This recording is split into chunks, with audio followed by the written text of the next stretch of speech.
Hello friends, good morning. কেমন আছো সবাই? আশা করি সবাই ভালো আছো, আমিও খুব ভালো আছি। আবার চলে এসেছি তোমাদের সামনে আর একটা নতুন ব্লগ নিয়ে। আমি হচ্ছে একটা হাউস ওয়াইফ, তাই আমার কাছে দেখানোর মতো ব্লগে কি থাকতে পারে? আমার সংসার, আমার সংসারের কাজ। তোমাদের তাই আমার শ্বশুরবাড়ির লোকেদের সঙ্গে একটু পরিচয় করে দিচ্ছে। এই যে আমার দেওর চলে গেলেন, আর প্রথমে যে রান্না করছিলেন যিনি, তিনি আমার শাশুড়ি মা। এইটা আমার ছেলে। আর ওই দেখো আমার মেয়ের হাত ধরে আমার ঠাকুমা ঘুরে বেড়াচ্ছে। এখনও আছে আমার শ্বশুর মশাই আছেন, আমার হাজব্যান্ডকে তো তোমরা প্রথমে দেখেই নিয়েছো। তা এটা হচ্ছে আমার ফ্যামিলি, এটা আমার সংসার, আর এটা আমার শ্বশুর বাড়ি। ব্লগ বানাতে গিয়ে আমি একটু ঘাবড়ে যাচ্ছি, আমার কথা কেটে কেটে যাচ্ছে, প্রচুর ভয় লাগছে। তাই তোমরা প্লিজ একটু মানিয়ে নেবে, একটু দেখবে, ভুল ত্রুটি হলে আমায় মার্জনা করে নিও। আর আমার ক্যামেরা ধরে আছে আমার বর, ঠিক আছে? দেখো আমার বর আমার ভিডিও করছে না, শুধু আমার পিছন পিছন ঘুরছে। আমি যেখানে যাচ্ছি আমাকে বাদ দিয়ে সব জায়গার ভিডিও বানিয়ে দিচ্ছে। আরে বাবা, ওকে আমি বলছি ব্লগটা তো আমি বানাচ্ছি, আমার ভিডিও করো। তা না, বলছে না আমি বানাচ্ছি, তুই দেখবি আমি ব্লগ বানাচ্ছি, খুব ভালো হবে। তো ভিডিও করছে, আমি বলছি ঠিক আছে তুমিই বানাও। এই দেখো এটা আমার ঘর, সকালবেলা এখনও ঘর টর গোছানো হয়নি, সবে সবে বিছানা থেকে উঠেছি, তো এইভাবেই পড়ে আছে। এটা হচ্ছে আমার ঘরের পিছন, আমাদের একদম মাঠের কাছে বাড়ি, চারিধারে মাঠ, আর তার সামনেই আমাদের বাড়ি। এই দেখো আমাদের বাড়ির পিছনে কত জল জমেছে, কত সুন্দর না? বাড়ির পিছনটা পুরো সবুজ আর সবুজে ভরা, খুব ভালো লাগে আমার। আর এই দেখো সকালবেলায় আমি আলু কাটতে বসে গেছি, সবজি বানাবো, তাই আলু কাটছি।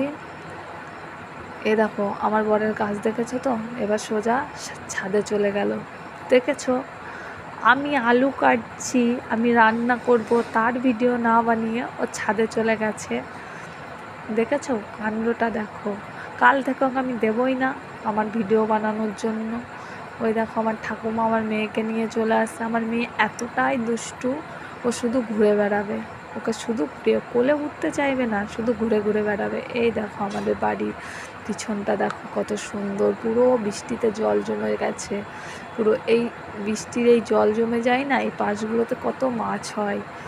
এই দেখো আমার বর মাছের কথা বলতে বলতে বর মাছ কাটতে বসে গেছে, দেখেছো তো?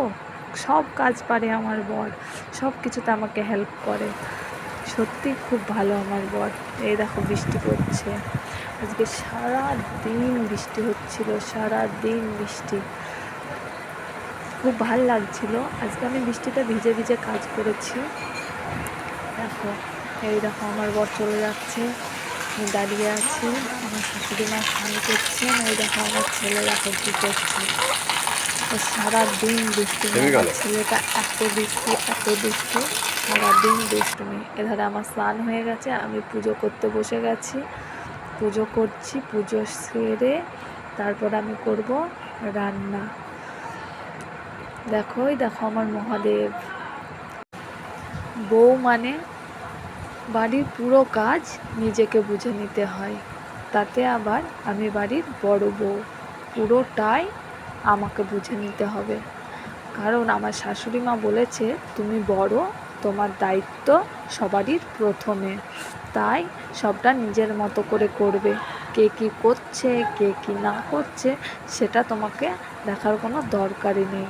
তাই পুরোটা নিজের মতো করো, আর আমি সেটাই করার চেষ্টা করছি, পুরোটা নিজের মতো, শাশুড়ি মা আর শ্বশুর বাবার মন জয় করার জন্য। এদিকে দেখো আমার স্বামী কী করছে, সবজি কাটতে বসে পড়েছে, আমি রান্না করব তাই। এধারে আমি মাছ ভেজে ফেলেছি, মাছ ভাজা শুরু করে দিয়েছি।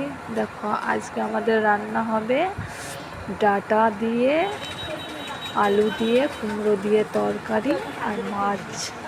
এই দেখো ধারা কি কাণ্ড কি দেখো করছে আমার দেখে বরের, দেখেছো তো? কি ওকে খুঁজছিস? বন্ধুরা, বাই টাটা, আবার আসবো কাল নতুন ব্লগ নিয়ে।